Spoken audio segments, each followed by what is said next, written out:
2024 में आपको कौन लगता है कि कौन नेता पीएम बनेगा? 2024 में कौन नेता पीएम बनेगा, मुझे लगता है, आपको लगता है इसको बताने की जरूरत है? नहीं, वो तो कई सारे वोटर के अलग अलग परसेप्शन है ना। आप बताइए एज ए वोटर आप क्या सोचती हैं? देखिए, हमें तो कोई राहुल गांधी को पसंद करता है, कोई केजरीवाल को करता है, कोई मोदी को करता है। बिल्कुल मोदी जी को पसंद करते हैं, हमारे माननीय मोदी जी ही आने वाले हैं। राहुल जी की तो वैसे ही नीलबटा सन्नाटा है, तो मैं बोलना नहीं चाहूँगी। मेरे को तो लगता है आपने सवाल भी क्यों पूछा। मेरे जैसे लोग जो पॉजिटिव रहते हो वो तो सिर्फ बीजेपी पार्टी को सपोर्ट करते हैं। नहीं तो वो तो ठीक है, ये कह रहे हैं राहुल गांधी कह रहे हैं हम तो मोहब्बत की दुकान खोलेंगे, मोदी जी जो है नफरत का बाजार खोले हुए हैं। अरे मोहब्बत की दुकान तो हमने खोली हुई है, आपने नफरत का बाजार खोला है। आपका मन इतना ज्यादा मैला है कि आपको कुछ दिखता ही नहीं उसके आगे। आंखें खोलिए, दिल खोलिए, देखिए कितनी ज्यादा स्पिरिचुअलिटी आ गई है देश दुनिया में। आपको स्पिरिचुअल होने की जरूरत है। विपक्ष कह रहा है कि जो मंदिर क्यों खोला गया, मंदिर का निर्माण क्यों हो रहा है? अस्पताल खोलना चाहिए था, शिक्षण संस्थान खोलना चाहिए। IIT वाले कोई शिक्षण संस्थान खोलते। अरे हमने नहीं खोला तो आप खोल लेते, अगर हमने नहीं खोला तो आप खोल लेते। हर किसी का ये सवाल है कि मंदिर का निर्माण करके क्या फायदा। अरे भगवान में तुम क्या फायदा और नुकसान ढूंढ रहे हो? अपने आप व्यक्ति में ढूंढते, बिजनेस में देखा जाता है फायदा नुकसान, भगवान में नहीं देखा जाता। तो ये जो भ्रांति फैला रहे हैं ना, नेगेटिव बातें कर रहे हैं, ये पागल है। एजुकेशन पे सवाल उठाया जाता है मोदी के। चौथी पास राजा हैं, केजरीवाल कहते हैं चौथी पास राजा है, देश चला रहा है। तीसरी बार भी लोगों को बेवकूफ बना के राजा बन जाएगा देश का। देखिए, इसकी लाइन मैंने थोड़ी देर पहले भी बोली थी कि संस्कार बदले संसार। तो आपकी जो ये संसार बदलने वाली जो है ना एक लाइन, ये सिर्फ मोदी सरकार ही बदलने वाली है। आपके संस्कार बदलेंगे सरकार से। अगर आप चाहते हैं आपके संस्कार बदले तो सरकार बदलिए। मुसलमान क्या 2024 में मोदी को वोट देंगे? देखिए, जो उनसे प्यार करते होंगे, जिनको दिख रहा होगा वो कार्य कर रहे हैं, बिल्कुल देंगे। यहाँ बात हिंदू मुस्लिम की नहीं है, मैं फिर बोलूँगी, बात यहाँ पर इंसानियत की, आपके बच्चों की, हमारे बच्चों की, देश के सब बच्चों की और देश के हर नागरिक की है। यहाँ पे हिंदू मुसलमान नहीं है, बात है आपकी आने वाली पीढ़ी कैसे जीती है। बात है आप आज का जो चयन करते हैं वो आने वाले सालों में आपके लिए कैसे रहने वाला है। तो आपको बहुत सोच समझ के चयन करने की जरूरत है। यही बात राहुल गांधी भी कह रहे हैं कि रोजगार नहीं है, बेरोजगारी बढ़ गई है, महंगाई बढ़ गई है। अरे उनका अपना कोई रुख है क्या? अपनी यात्रा को कहाँ से शुरू करके कहाँ ले जाते हैं? 2-4 लोग उन्होंने स्क्रिप्ट लिखने के लिए रखे हुए हैं, उसके बाद में वो न्याय यात्रा भी स्टार्ट करने वाले हैं। अरे देखिए, न्याय यात्रा का नाम भी बदल लिया उन्होंने, तो उनको पता ही नहीं है, उनको पता ही नहीं है करना क्या है। उनके पीछे उनका और गाइड करने वाले इतने सारे लोग हैं, उनका अपना दिमाग तो है ही नहीं। आपको लगता है कि वो अगर डिसीजन ले पाते तो आज हर किसी के खिलाफ खड़े होकर लड़ रहे होते? खुद ही एक ऐसी पार्टी है जिसको गठबंधन करना पड़ता है, खुद ही एक ऐसी पार्टी जिसको लोगों का सपोर्ट चाहिए, वो सपोर्ट भी ढंग से नहीं कर पा रहे, आपस में लड़े जा रहे हैं। आपको लगता है कि उनका कोई लाइफ में स्टैंड है? अब तो सब गठबंधन वाले एकजुट हो गए हैं, बड़े बड़े CM भी हैं, एक्स CM भी हैं, और सो कॉल्ड इतने सारे PM candidate, deserving PM candidate हैं जो मोदी के खिलाफ खड़े हैं। तो आपको लगता है 2024 का मुकाबला कड़ा होने वाला है? देखिए, मोदी जी के खिलाफ खड़े हैं तो खड़े रहे, कोई फर्क पड़ता नहीं है, क्योंकि हमारी देश की जनता बिल्कुल भी अंधी नहीं है। उनको पता है कि कौन सही है कौन गलत है। अगर मैं बोलूं कि नहीं ऐसा करिए, वो कोई फायदा होने वाला नहीं है। आपको पता है कि आपको क्या करना है। तो मोदी जी के खिलाफ तो लोग बोलते आए हैं, बोलते रहेंगे, और मुझे लगता है जो कार्य उन्होंने किया है वो कार्य कोई भी पार्टी नहीं कर पाई, इसीलिए नेगेटिव बोलते हैं। क्या है कि EVM के भरोसे मोदी गवर्नमेंट जीत रही है, इस बार भी जीता है, ये तीसरी दफा भी EVM में गड़बड़ी करके जीतेंगे। अगर EVM में गड़बड़ी हो सकती है तो फिर कांग्रेस क्यों नहीं जीत गई? वो कह रहे हैं कि छोटा मोटा राज्य दे देते हैं और बाकी जो बड़ा जो रहता है वो। अपनी सत्ता को इतना मजबूत करिए कि आप सामने वाली पार्टी के सामने खड़े हो पाए। आप है ही नहीं, घर का बेदी लंका ढाई पार्टी है और उम्मीदें करते हैं बड़ी बड़ी।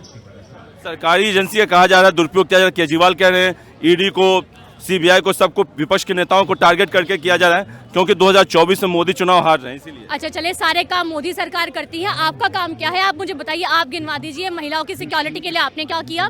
आपके जो देश के बहुत जाने माने मंत्री हैं जेल में पड़े हैं, कभी आपके घर में काला धन निकलता है, कभी कुछ कभी कुछ। आपने क्या किया? अपना तो गिनवाते नहीं है, दूसरों को गिनवाने पहले आ जाते हैं। वो तो बोल रहे हैं कि हमारे खिलाफ सबूत ही नहीं है, किस बिना पे हमें बुलाया जा रहा है बार बार, पता नहीं चल रहा है। देखिए, मुझे नहीं पता, इस बात का जवाब जो है आपको गवर्नमेंट देगी, लॉ देगा, बस। Thank you. अच्छा, तो ये जो है 2024 में आपको क्या लगता है कि इस बार कितनी सीटें मोदी को मिलेंगी, बीजेपी को?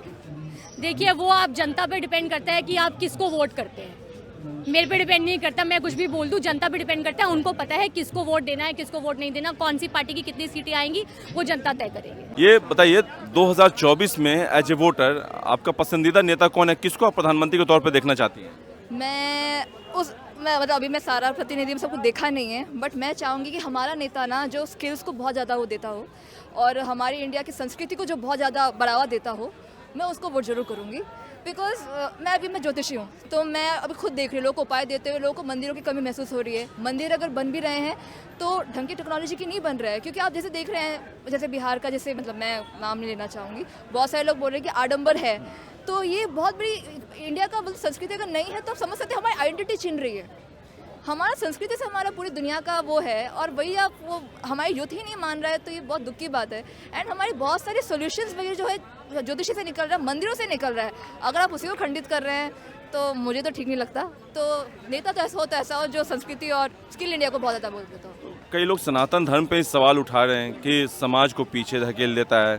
कोई कहता है कि अब किसी को कोई बीमार पड़ जाए तो मंदिर जाएगा या हॉस्पिटल जाएगा, या कोई कहता है कि किसी को IIT या MBA करना है वो मंदिर जाएगा या अच्छे संस्थान शिक्षण संस्थान में जाएगा। तो क्या लगता है ये जो राम मंदिर है, क्या इससे ज़्यादा यहाँ पे कोई एजुकेशनल हब बनना चाहिए था या बड़ा सा हॉस्पिटल बनना चाहिए था? गवर्नमेंट ने गलत कर दिया राम मंदिर बना के अयोध्या में। नहीं, मंदिर भी इतना ही इम्पोर्टेंट है, क्योंकि आप पढ़ाई कितना भी कर लो, कई बार नौकरी जब नहीं मिलती है आप किसी मंदिर में जाके मत्था टेकते हो, और अगर मंदिर में जाके मत्था टेकने के मंदिर ही नहीं तो आप कैसे करोगे? क्योंकि अगर सब कुछ अगर क्या बोलते हैं सब कुछ अगर नौकरी एजुकेशन सब कुछ इससे हो रहा होता तो हमारे घर में सभी लोग बिजनेसमैन ही सब वही हो रहे होते तो ऐसा तो है नहीं, मंदिर की तो बहुत ज़रूरत है एंड एजुकेशन भी ज़रूरत है। सब अपने अपने जगह पे कंपैरिजन करने के लिए मुझे नहीं, ये तो ऐसे है ना कि आँख है, आँख देख रहे हैं लेकिन नाक की ज़रूरत नहीं है, आँख की भी ज़रूरत है, नाक की भी ज़रूरत है, दोनों की ज़रूरत है। तो ये कंपैरिजन नहीं गलत है कि एजुकेशन होना चाहिए था या मंदिर होना चाहिए, दोनों ज़रूरत है। 2024 में कौन नेता PM बनेगा, मुझे लगता है, आपको लगता है इसको बताने की ज़रूरत है?